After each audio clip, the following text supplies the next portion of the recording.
Enfin, on va regarder l'ANOVA 3. Donc, l'ANOVA 3, il y a trois variables, il y a trois facteurs, il y a trois paramètres. Et ici, je l'ai exprimé en un bloc 3D. Et ici, chaque groupe de données est représenté par un bloc qui contient n réplicas. Pour calculer SSA, ce qu'on fait, c'est qu'on prend, encore là, on calcule une moyenne pour toutes les données pour une valeur de A donnée, toutes les données pour une autre valeur de A donnée, et ainsi de suite. On calcule ça à la... Enfin, on compare ces moyennes-là à la moyenne globale.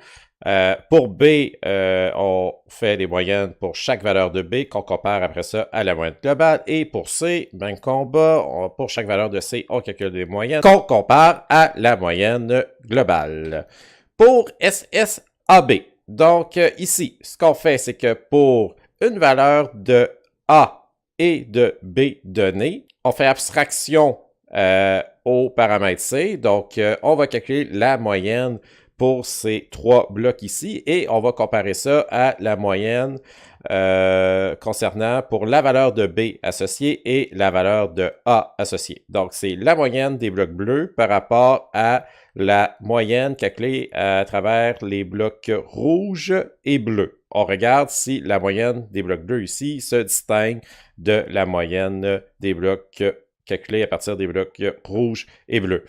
Même combat ici, donc l'interaction AC, on fait abstraction de B ici, donc nos blocs bleus ici qu'on compare au bloc à la moyenne des blocs rouges, incluant les blocs bleus et l'interaction BC ici, c'est le même combat.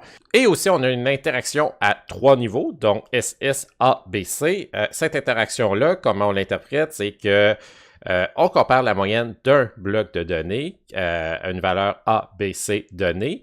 Et en fait, on compare cette moyenne-là à la moyenne calculée à partir de tous les blocs rouges que vous voyez. Donc, toutes les valeurs en C, en B et en A associées au bloc bleu en question.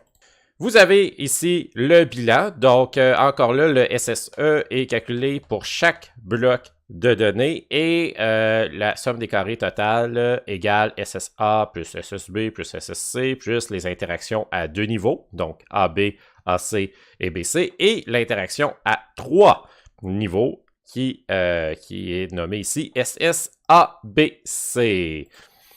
Vous avez les calculs, je n'entrerai pas en détail dans ces calculs-là, hein, ça commence à être un petit peu compliqué, et vous avez ici le tableau, la table ANOVA avec les degrés de liberté, et vous voyez, et vous pouvez calculer dans ce cas-ci cette statistique F, par exemple, supposons qu'on trouve que SSB que F associé à SSB est plus rare que le F critique et SSABC, ce qui est très rare, est plus rare que le F critique. Alors, on peut dire que B, le facteur B, a une influence sur les données, une influence significative, statistiquement significative, et SSAB, l'interaction à trois niveaux, ici, a aussi une influence statistiquement significative sur les données en les comparant à la moyenne globale.